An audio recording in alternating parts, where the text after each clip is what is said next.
ఓం శాంతి. ఈరోజుటి మురళిలో బాబా దేవతలుగా అవ్వటానికి ఏం చేయాలో వినిపించారు. నార్మల్గా బాబా చెప్తారు మన్మనాభవ అని, తర్వాత మధ్యాజీభవ అని అంటారు. మన్మనాభవ అంటే మీరు మనసుతో నా స్మృతిలో ఉండండి, స్వయాన్ని ఆత్మగా భావిస్తూ తండ్రిని జ్ఞాపకం చేయండి, అప్పుడు మీ జన్మజన్మల వికర్మలు వినాశనం అవుతాయి అని అర్థం. కానీ బాబా మధ్యాజీభవ అని కూడా అంటారు. అంటే ఎలా జీవించాలి, ఎలాంటి లక్ష్యాన్ని చేరుకోవడానికి ఎలా జీవించాలి. ఒకటేమో పాతవన్నీ వినాశనం చేసుకున్నాం, ఇప్పుడు కొత్తగా మళ్ళీ మన స్వరూపాన్ని ఎలా తయారు చేసుకోవాలి, దానికి ఏది ముఖ్యమైనటువంటి విషయమో వినిపించారు. బాబా ఈరోజు సేవ పట్ల కుమారీలకు చాలా అభిరుచి ఉండాలి అన్నారు. కుమారీలు బంధనముక్తులైపోయి చిన్న కథ రూపంలో ఈ జ్ఞానమునంతా ఇతరులకు వినిపిస్తే పెద్ద పెద్దవారు కూడా తలదించుకుంటారు అన్నారు. చదువుకోవాలి, చదివించాలి, ఎవరిపైనా మీరు ప్రభావితం అవ్వకూడదు, అందరిపై బాబా ప్రభావాన్ని వెయ్యాలి, కానీ స్వయం దేనిలోనూ చిక్కుకోకూడదు. చెడు వినకూడదు, చెడు చూడకూడదు, చెడు మాట్లాడకూడదు, అటెన్షన్ ఇవ్వాలి స్థితి పైన అన్నారు. ఇది 14 ఏప్రిల్ 2026 మురళి. మధురమైన పిల్లలు దేవతలుగా అవ్వాలంటే అమృతాన్ని తాగండి మరియు తాగించండి. అమృతాన్ని తాగేవారే శ్రేష్టాచారులుగా అవుతారు. ఏ అమృతం? జ్ఞానామృతం. రోజు మురళి వినాలి, వినిపించాలి. బాబా చెప్పే మహావాక్యాల లాభాన్ని మనం పొందాలి, నలుగురికి పంచాలి.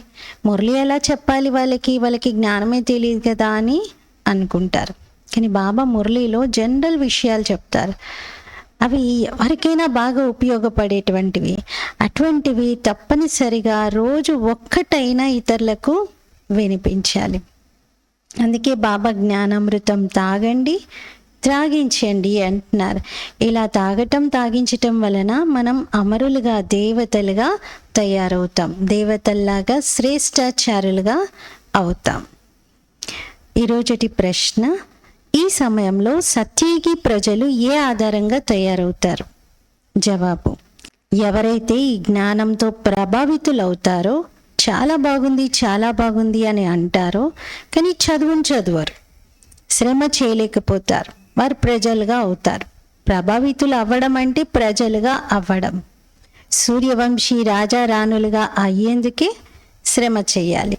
చదువు పట్ల పూర్తి అటెన్షన్ ఉండాలి. బాబాను జ్ఞాపకం చేస్తూ ఇతరులతో చేయిస్తూ ఉన్నట్లయితే ఉన్నత పదవిని పొందగలుగుతాం.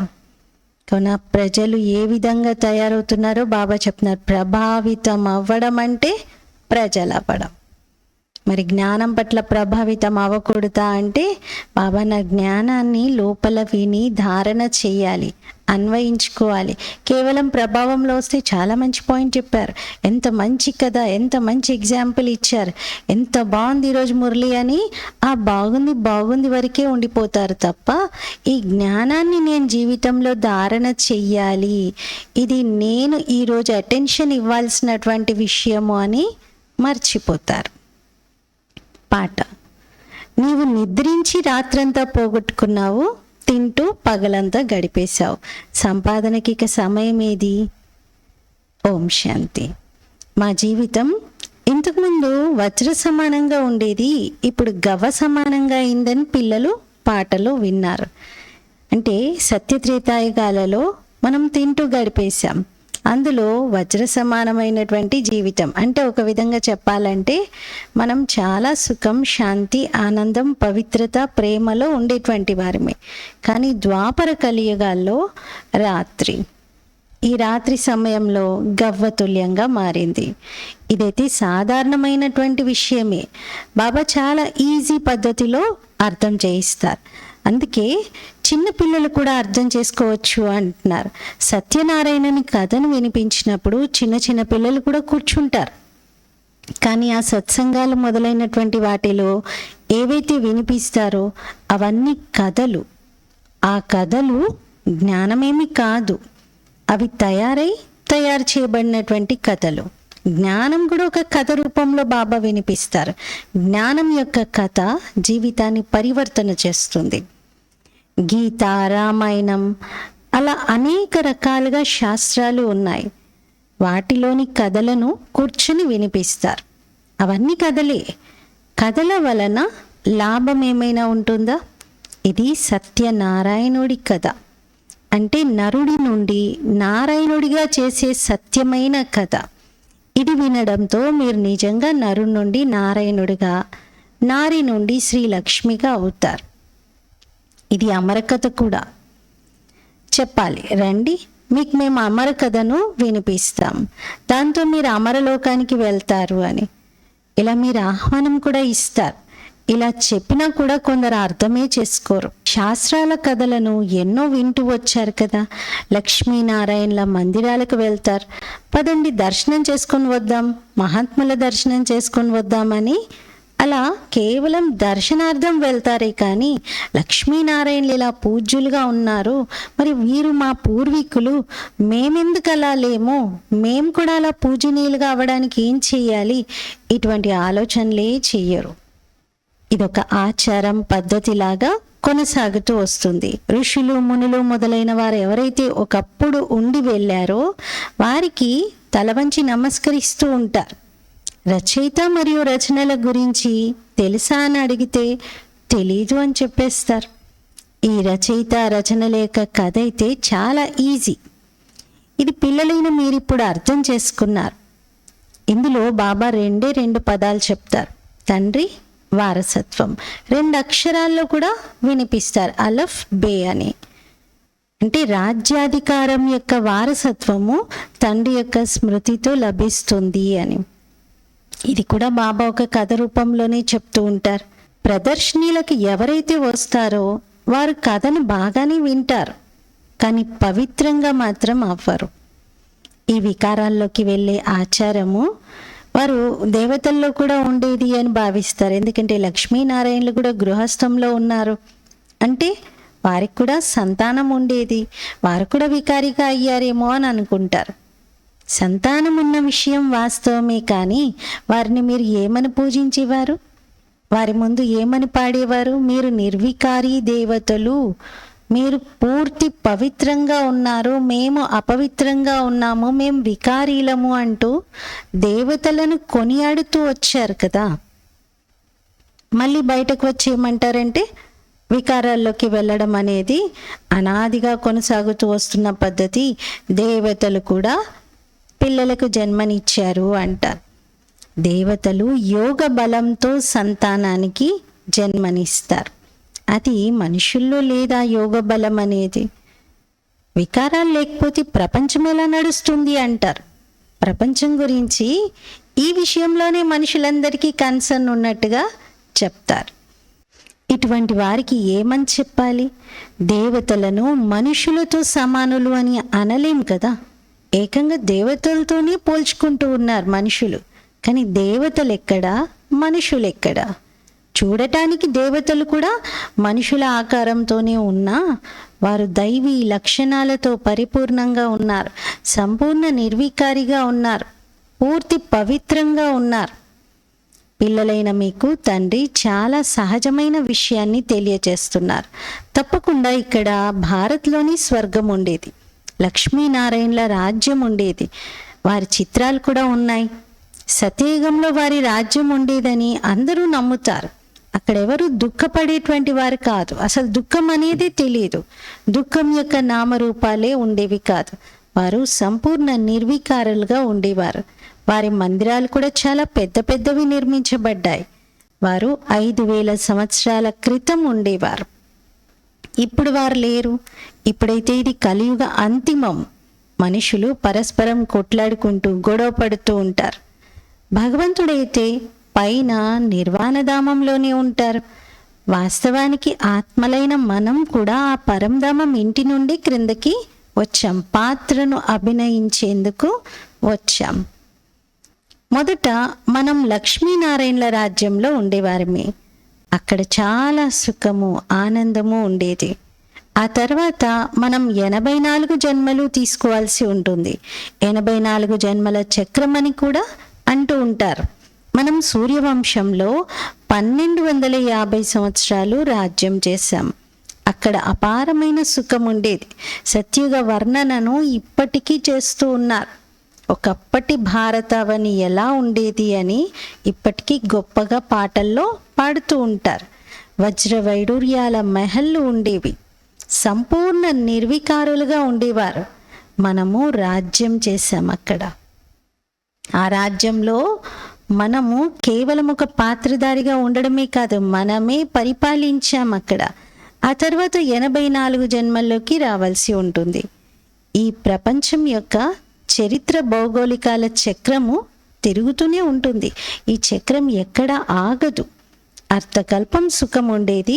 రామరాజ్యంలో ఉండేవారిని.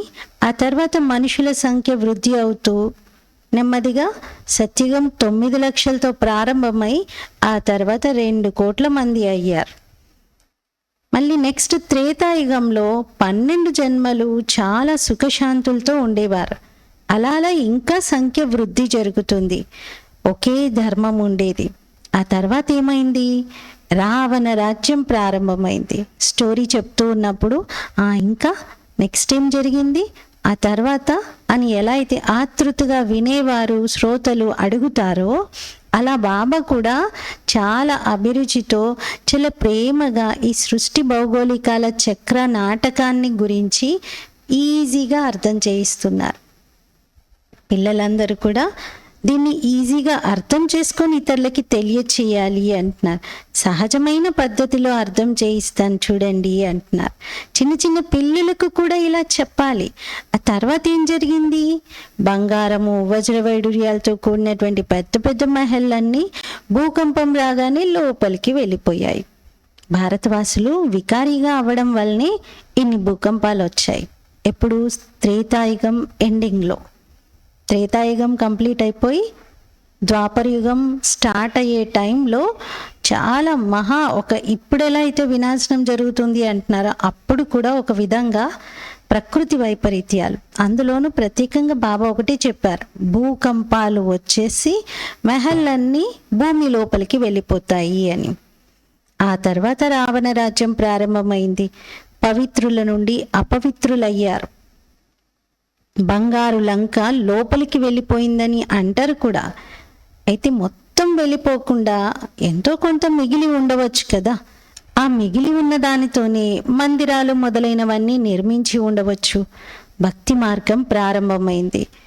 తర్వాత మనుషులు వికారులుగా అవ్వడం మొదలుపెట్టారు. ఇక రావణ రాజ్యం కొనసాగడంతో ఆయుష్ కూడా క్షీణించింది. ఏకంగా 150 సంవత్సరాల ఆయుష్ నుండి అసలు మనిషికి ఫిక్స్డ్ ఆయుషే లేకుండా పుట్టగానే మరణించడం, కొంత వయసు రాగానే మరణించడం, అలా అనిశ్చితమైనటువంటి స్థితిలో మృత్యు అనేది వచ్చేస్తూ ఉంది. ఇదంతా కూడా రావణ రాజ్యం యొక్క ప్రభావం. మనం నిర్వికారి యోగుల నుండి వికారి భోగులుగా అయ్యాం. యథా రాజారాణి తథా ప్రజ. అందరూ వికారీలుగా అయిపోయారు. ఈ కథ ఎంత ఈజీగా ఉంది. చిన్న చిన్న కన్యలు కూడా ఈ కథ వినిపించినట్లయితే పెద్ద పెద్ద వ్యక్తులు తలదించుకుంటారు. ఇప్పుడు తండ్రి కూర్చొని ఈ విషయాలను వినిపిస్తున్నారు. వారి జ్ఞాన సాగరుడు, పతిత పావనుడు. ద్వాపరంలో భోగులుగా పతితులుగా అయిపోయారు. ఆ తర్వాత ఇతర ధర్మాలు కూడా ప్రారంభమవుతూ వచ్చాయి. ఇలా జ్ఞానము స్టెప్ బై స్టెప్ చెప్తూ ఉంటే వినేవారికి కూడా ఆసక్తిగా ఉంటుంది. ఇదొక స్టోరీ రూపంలో మీరు చక్కగా చెప్పవచ్చు, చిన్న పిల్లలైనా చెప్పవచ్చు అంటున్నారు. అమృతం యొక్క నశ ఏదైతే ఉండేదో అది ద్వాపర యుగంలో సమాప్తం అయిపోయింది. కోట్లాటలు గొడవలు మొదలయ్యాయి. ద్వాపరం నుండి మొదలుకొని మనం దిగజారుతూ వచ్చాం.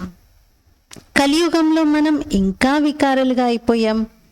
హనుమాన్, గణేష్ మొదలైన వారి రాతి మూర్తులను తయారు చేస్తూ వచ్చాం. రాతి బుద్ధి కలవారిగా అవ్వడంతో రాతి పూజలే చేస్తూ వచ్చారు. భగవంతుడు రాయి రప్పలో ఉన్నారని భావిస్తారు. ఇలా చేస్తూ చేస్తూ భారత్ పరిస్థితి ఇలా మారిపోయింది. ఇప్పుడు మళ్ళీ తండ్రి స్వయంగా వచ్చి చెప్తున్నారు. అంటే భక్తి మార్గంలో బుద్ధి రాయిగా మారిపోయిన భగవంతుణ్ణి ఆ రాయిలోనైనా వెతికి ప్రయత్నం చేశారు. అక్కడ ఉద్దేశము భగవంతుణ్ణి వెతుకుతూ అన్నిట్లో ఉన్నాడు అని, ఏదైనా ఒక రూపంతో అయినా వారిని చేరాలి అనేటువంటి ప్రయత్నము కొనసాగింది. ఇప్పుడు మళ్ళీ తండ్రి చెప్తున్నారు, నన్ను చేరాలి అంటే విషాన్ని వదలాలి, అమృతాన్ని తాగి పవిత్రంగా అవ్వండి, మరియు మళ్ళీ రాజ్యాన్ని తీసుకోండి. విషాన్ని వదిలినట్లయితే మీరు మళ్ళీ మనుషుల నుండి దేవతలుగా అయిపోతారు. కానీ ఆ వికారాల విషయాన్ని వదలరు. ఆ వికారాలే తనకి మిత్రుడిగా భావిస్తారు. విషం కోసం ఎంతగా కొడుతూ ఉంటారు, విసిగిస్తూ ఉంటారు. అందుకే ద్రౌపది పిలిచింది కదా, అమృతం తాగకుండా మనం దేవతలుగా అవ్వలేము అన్నది మీరు అర్థం చేసుకున్నారు. సతయుగంలోనైతే రావణుడు ఉండడు. ఈ అమృతం తాగకుండా దేవతలుగా అవ్వలేమనేది అండర్లైన్ చేసుకోవాలి. ఎందుకంటే చాలామంది బాబా స్మృతిలో ఉంటున్నాను, రోజు మురళి వినకపోయినా పర్వాలేదు, ఇంకా రోజు బాబా చెప్పేది అదే కదా అనుకుంటారు. కానీ రోజు మనకి మంచినీళ్ళ టేస్ట్ తెలుసు ఎలా ఉంటుందో అర్థమైంది. అయినా రోజు ప్రతిసారి తాగుతూ ఉంటాం కదా, అలాగే లోపల ఆత్మకు కూడా జ్ఞాన అమృతం యొక్క దాహం ఉంటుంది. దాన్ని ఇగ్నోర్ చేయకూడదు. రోజు జ్ఞానామృతాన్ని సేవిస్తూనే ఉండాలి, రోజు మురళి వినాలి. అప్పుడే దేవతలుగా అవుతాం.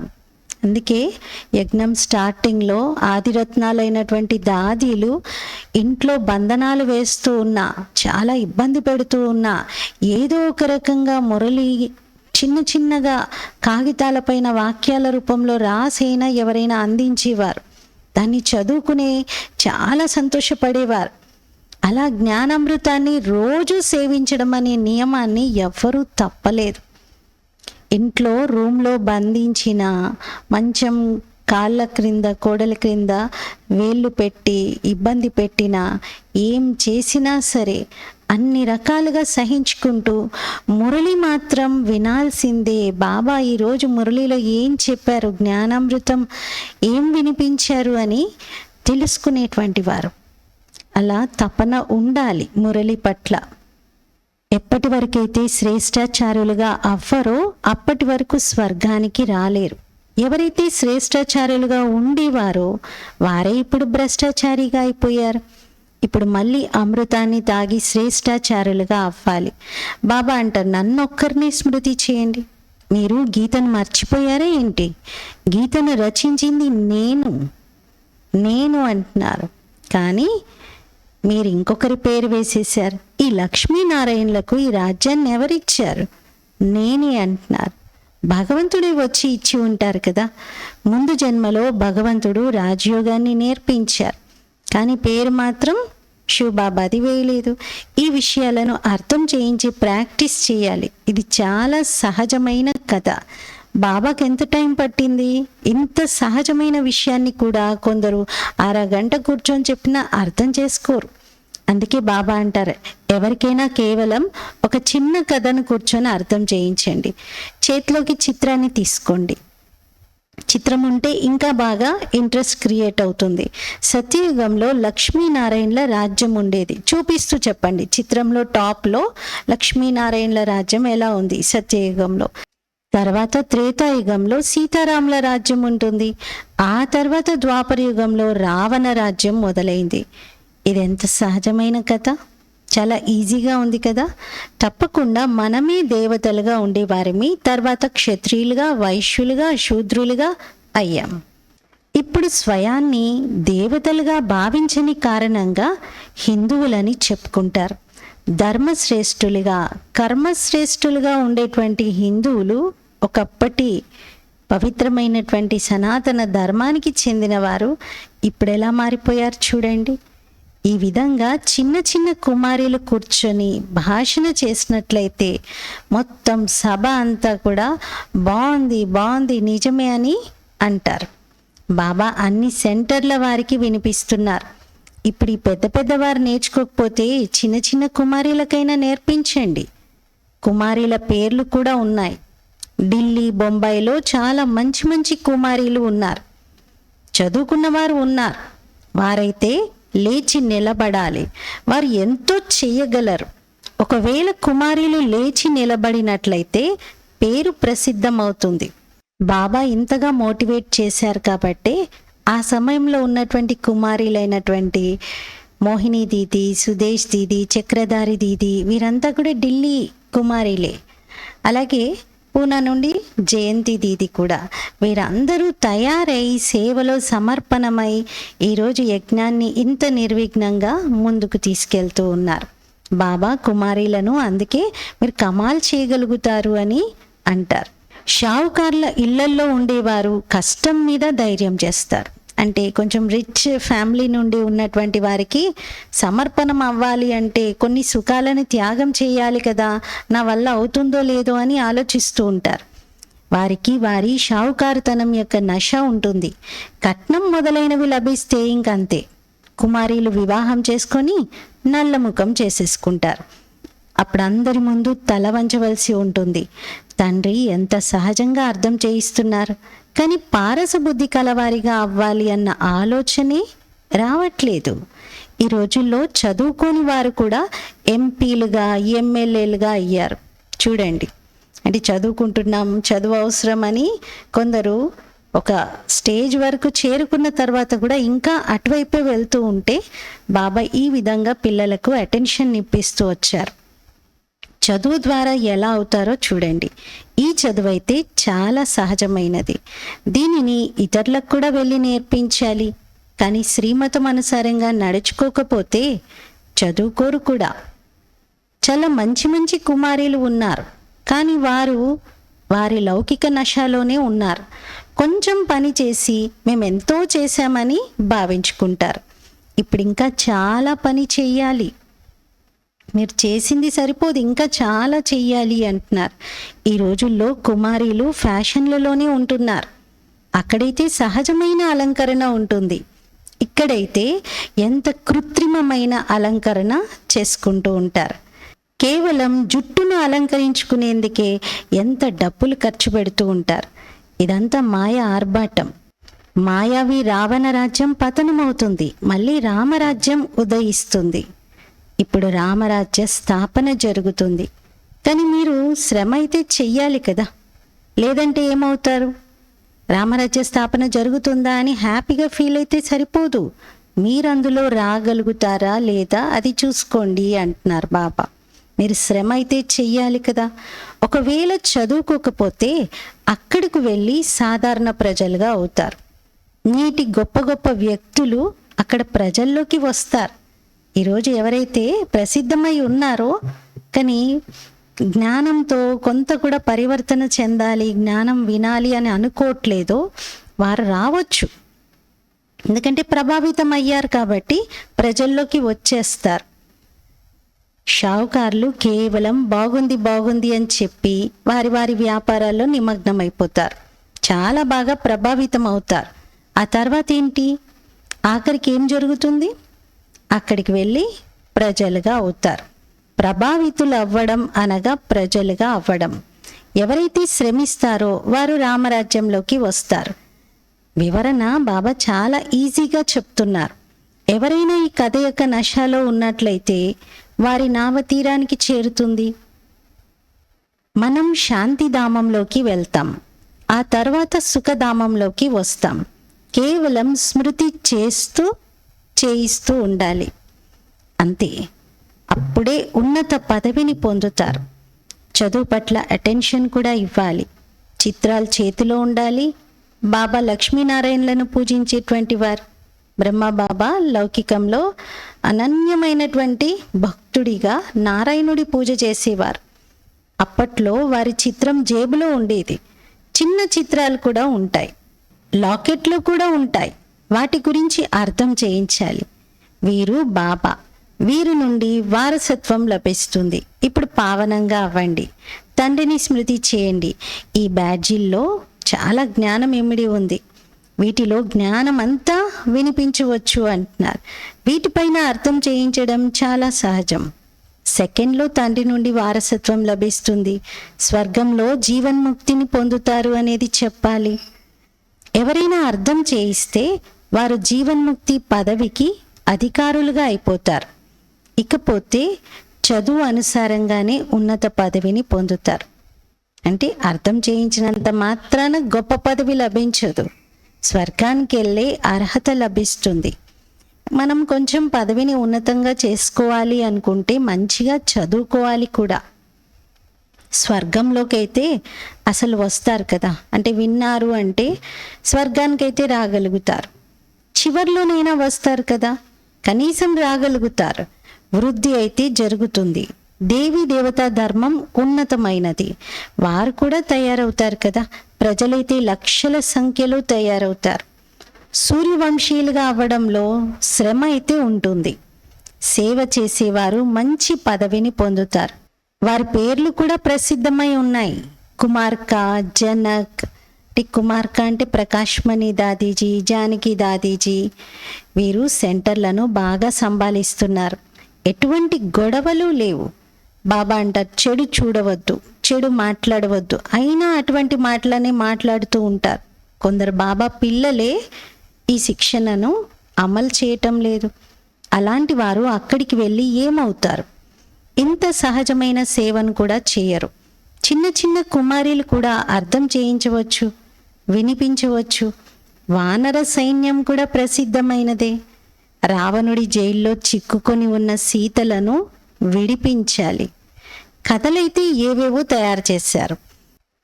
ఈ విధంగా ఎవరైనా ఉపన్యాసం ఇవ్వాలి.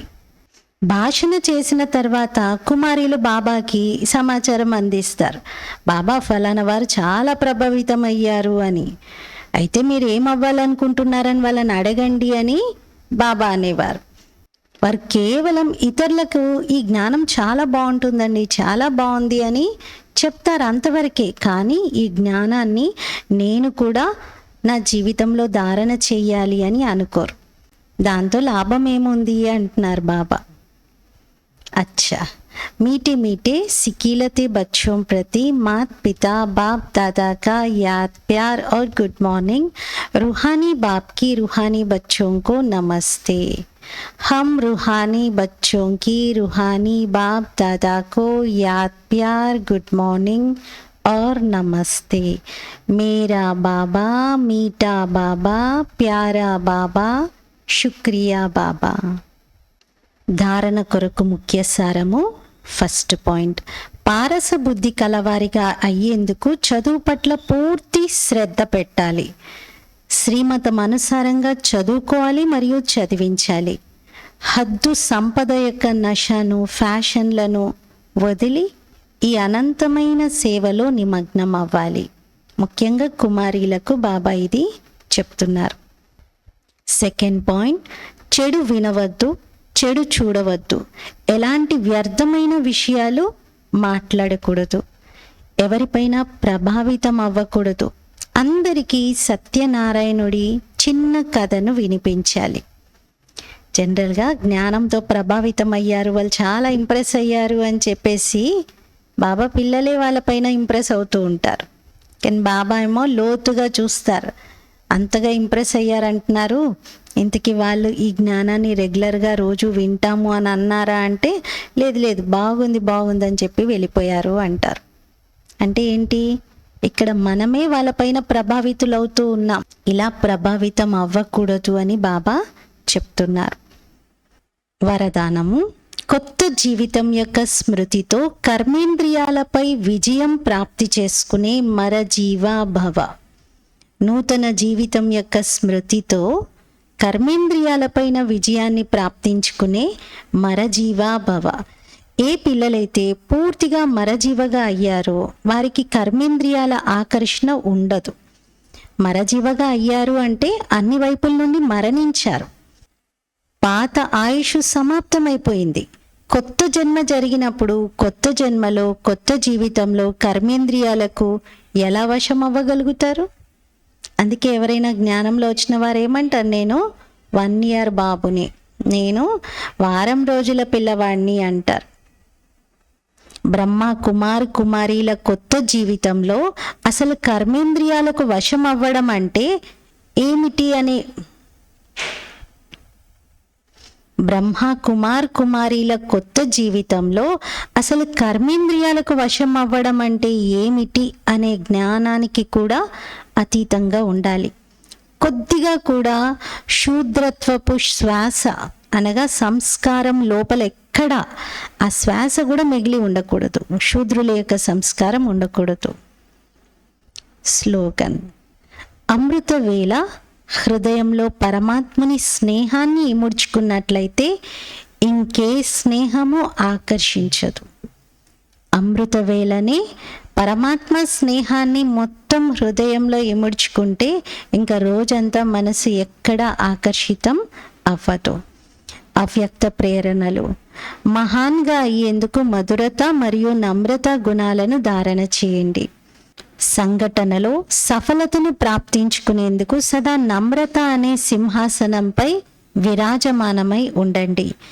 ఈ సింహాసనం పైన కూర్చొని బాధ్యత అనే కిరీటాన్ని ధారణ చేసి భవిష్య పదవిని ప్రాప్తించుకోండి. సింహాసనం నుండి దిగకండి, దానిపైనే కూర్చొని పనిచేయండి. అప్పుడు సఫలత లభిస్తూ ఉంటుంది. దీనికోసం ముందు మీరు అన్న పాఠం పక్కాగా చేసుకోవాలి. దీని ద్వారా మీ సంస్కారాలు అందరితో సహజంగానే కలిసిపోతాయి. సంస్కారాలని కలుపుకుంటూ ముందుకు వెళ్ళగలుగుతారు. ఈరోజు స్వమానము: నేను మరజీవాను. నేను మరజీవాను. మరణించే ఉన్నాం, ఆల్రెడీ మరణించే ఉన్నాం. కొత్తగా మనం మరణించేది లేదు. ఆల్రెడీ మరణించి ఈ నూతన జీవితాన్ని గడుపుతూ ఉన్నాం. కాబట్టి కొత్త జీవితం యొక్క నశలో మనము ఉండాలి. ఓం శాంతి.